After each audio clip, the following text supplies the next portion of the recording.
later clemency records. Cornbread Mafia, the biggest homegrown marijuana syndicate in American history. The Cornbread Mafia was not a joke name for a few country boys with plants behind a barn. Federal authorities described it in 1989 as the largest domestic marijuana-producing organization in United States history. The case centered on Kentucky men from Marion County, Nelson County, Washington County, and the Catholic country around Lebanon, Raywick, Loretto, Springfield, and Bardstown. By the time prosecutors went public, the case had reached dozens of defendants, farms across the Midwest and South, and marijuana seizures measured in tons instead of pounds. The names that stayed attached to the story were Johnny Boone, Joe Keith Bickett, Jimmy Bickett, Bobby Joe Shoemaker, James Harold Elder, Tommy Lee, Jimmy Downs, Garland Russell, and a long list of workers, drivers, briars, growers, property men, and jail-bound loyalists. The origin was central Kentucky, but the final map was national. Federal authorities tied the network to marijuana farms in Kentucky, Illinois, Indiana, Michigan, Missouri, Kansas, Wisconsin, Minnesota, Nebraska, and other surrounding territory, named across various case records and later summaries. The number repeated in the major record was 29 farms in 10 states and 182 tons of marijuana between 1985 and 1989. Some later accounts rounded the haul near 200 tons and valued the seized crop around $350 million. That is the scale. Not bags. Not a patch. Not a few backroad hustlers. A multi-state domestic production system that forced federal agents to treat rural Kentucky growers like an organized crime target. The first public use of the name came through law enforcement, but the nickname had older local roots. Joe Keith Bickett later said the words Cornbread Mafia started inside the Kentucky Circle before prosecutors turned it into a national headline. The old corps was not built around one mafia-style ceremony. It came from family ties, school ties, baroom trust, shared work, shared risk, and men who knew each other before the federal government knew their names. Squire's Tavern in Raywick became part of the origin memory, with Joe Keith Bickett, Jimmy Downs, and Garland Russell tied to the early group. Bobby Joe Redeye, Shoemaker, and Johnny Boone entered the bigger story as the operation grew from local grows into an interstate network. The money changed everything. Early marijuana cases in that world did not always carry the same federal weight they later carried under the drug war. Men learned that small grows could produce fast cash. Then bigger grows produced the kind of money that bought trucks, land, weapons, trips, property, equipment, lawyers, and silence. Kentucky already had moonshine memory and county-level distrust of outsiders, and marijuana fit into that same outlaw economy. The difference was volume. Whiskey had barrels, marijuana had acres. Once the group learned the profit side, the operation stopped looking like a local hustle and started looking like a domestic drug syndicate with its own labour force. Johnny Boone became the face that outlived the whole case.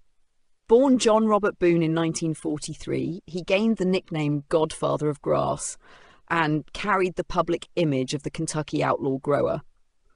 The legend makes him sound like a folk hero, but the government treated him as a major trafficker.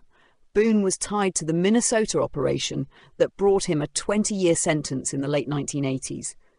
Years later, after release, he returned to federal trouble in 2008 when authorities said they found more than 2,400 marijuana plants on his Washington County farm near Springfield.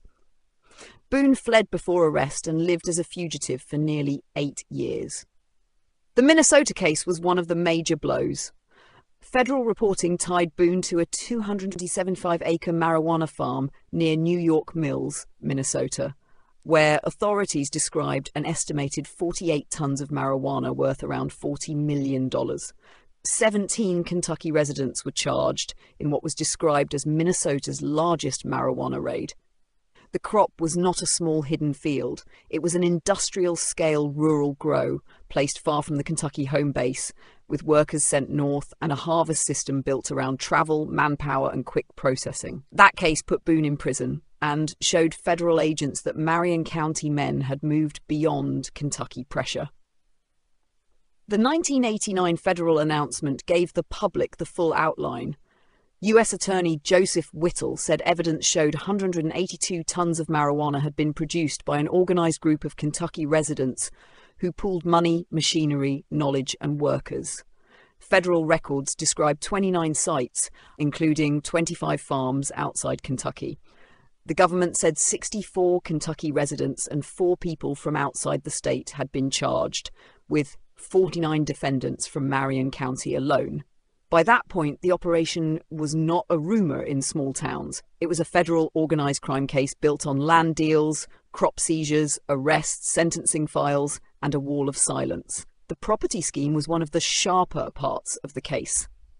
Federal authorities said members would scout farms for sale through real estate listings and out-of-state contacts. One man might look over the land, then another man would purchase it with a small down payment, often with cash that sellers described as dirty or mouldy. The contract structure meant the deed did not always transfer right away. If law enforcement seized the crop or the farm became too hot, the buyers could default and the property would revert to sellers who often had no proven knowledge of the marijuana operation.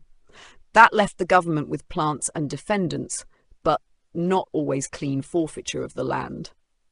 The farms were modified for the work. Federal accounts described storage buildings, alarm systems, stripping rooms, and living quarters added to support the grow sites. Workers lived on or near the land. Harvest crews moved from one state to another, usually around late September, cutting, processing, packing, and getting out before the full picture formed.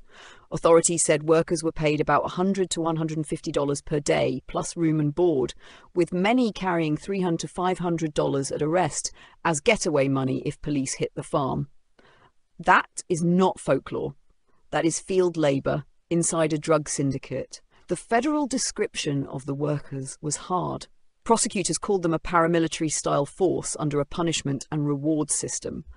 Some farms were reportedly guarded by exotic animals, including bears and lions, a detail that sounded unreal but kept appearing in the 1989 coverage. Bobby Joe Shoemaker's name later became tied to stories about exotic animals and a hard-edged personality inside the operation. The point was not theatre. The point was intimidation, isolation, and control. Anyone trying to walk onto those properties, steal from the crop, or stumble into the wrong place could be facing armed men, alarms, animals, and a crew with serious prison time already hanging over them. Bobby Joe Shoemaker was one of the worst headaches for law enforcement. A Vietnam veteran from the Marion County world, he was tied to the Kansas crew and received one of the longest sentences connected to the old Cornbread cases.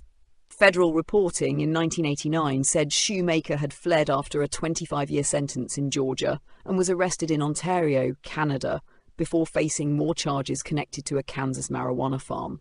Later, Cornbread accounts put his final sentence at 30 years. Shoemaker's record shows the operation's reach: Georgia case, Kansas farm, Canadian arrest, Kentucky origins, and federal custody. James Harold Elder was another name prosecutors described as a leader. By the time the 1989 announcement came, Elder was already serving an 8-year federal sentence from a 1988 marijuana and income tax evasion conviction in Kentucky. That detail shows the money side pressing into tax law. Drug cases do not only end with plant counts, they turn into income, property, tax evasion, bank records, vehicles, equipment, and questions about how a man paid for a life that official income could not explain. Elder's name became part of the government's leader list alongside Boone and Shoemaker. Joe Keith Bickett and Jimmy Bickett became central not only through the case, but through the memory afterward. Joe Keith Bickett was sentenced to 25 years and later served roughly 22 years before release in 2011. Jimmy Bickett received 20 years. Joe Keith later wrote memoirs from inside and after prison, turning the Cornbread story into an insider record with names, disputes, prison years, and a version of the old code from the men who lived it. That matters in the public history, but the case itself was not built on nostalgia. It was built on arrests, fields, seizures, federal charges, and losing decades. The most damaging thing for prosecutors was the silence. More than 100 people were eventually arrested across the wider story, and public reporting says prosecutors were hamstrung by the fact that nobody flipped for a deal in the way federal cases often require. The government wanted a continuing criminal enterprise case against suspected leaders, but the internal cooperation needed for that clean kingpin story did not come easily. In mafia cases, one witness can redraw the whole chart. In the Cornbread case, the chart had farms, money, and defendants, but not enough men willing to stand in court and explain the hierarchy from the inside. That silence was not romantic when the sentences came down. Joe Keith Bickett got 25 years, Johnny Boone got 20 years, Jimmy Bick got 20 years, Tommy Lee got 20 years, Bobby Joe Shoemaker got 30 years. Les Berry did years for his role after being caught around the Minnesota farm case.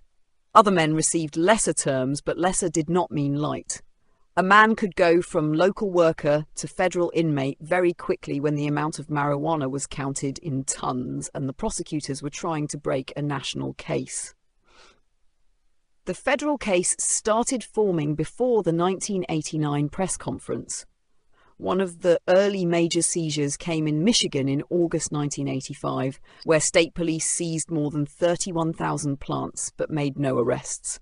The Kansas Bureau of Investigation later hit a major site in early October 1988, seizing more than 68,000 plants over 4 days and arresting 14 people from Marion County while Shoemaker was still out.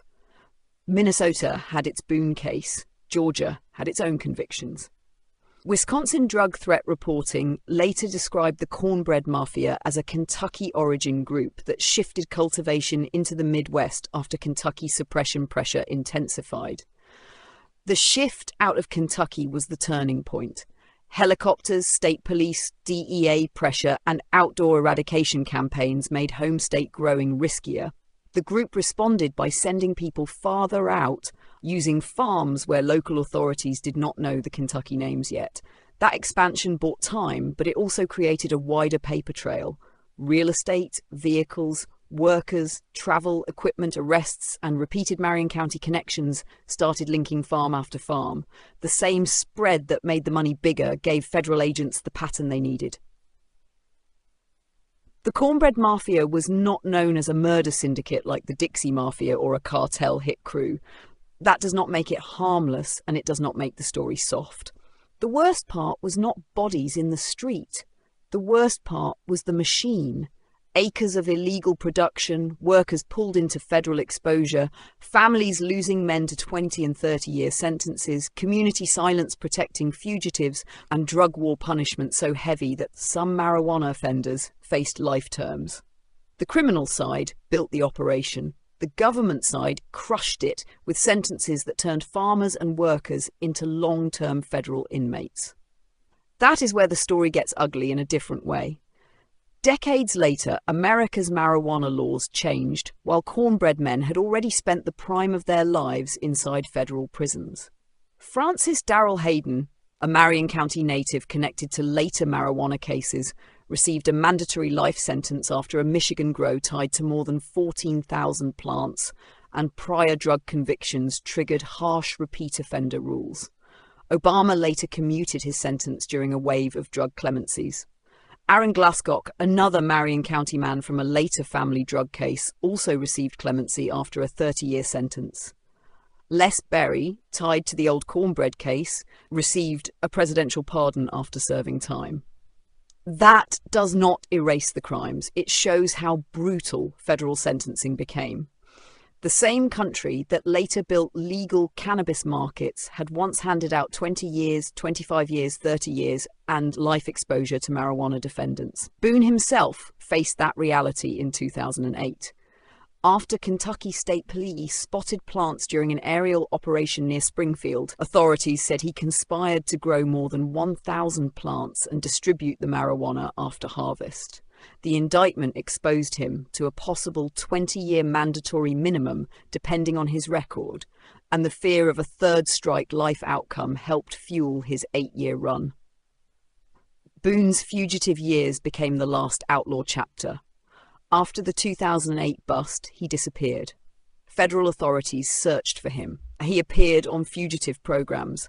People in central Kentucky still knew the name, and public reporting later said the same community goodwill and code of silence that frustrated prosecutors in the 1980s helped keep him hidden. He was arrested near Montreal in December 2016 after nearly 8 years on the run. Canadian authorities turned him over to US custody in 2017. The 2017 case ended smaller than the legend. Boone pleaded guilty to a single count tied to the Washington County Grow. In 2018, senior judge Charles R. Simpson III sentenced him to 57 months in federal prison. The official case said Boone had watered, fertilized, and concealed more than 1,000 plants on a farm on Walker Lane near his residence. The myth had him as the godfather of grass. The paperwork had him as a 74-year-old man pleading to a marijuana conspiracy after years hiding from a sentence that could have buried him for life. Boone was released early in 2020 after COVID problems at FCI Elkton, one of the federal prisons hit hard during the pandemic.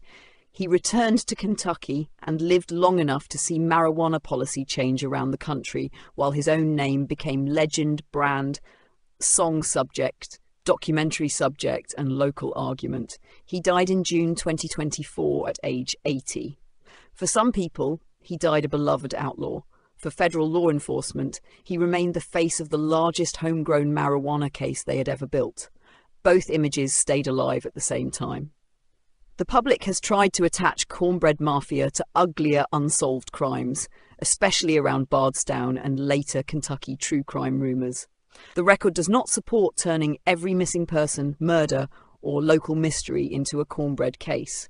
Joe Keith Bickett himself has pushed back against the way the name gets dragged into anything dark in the region.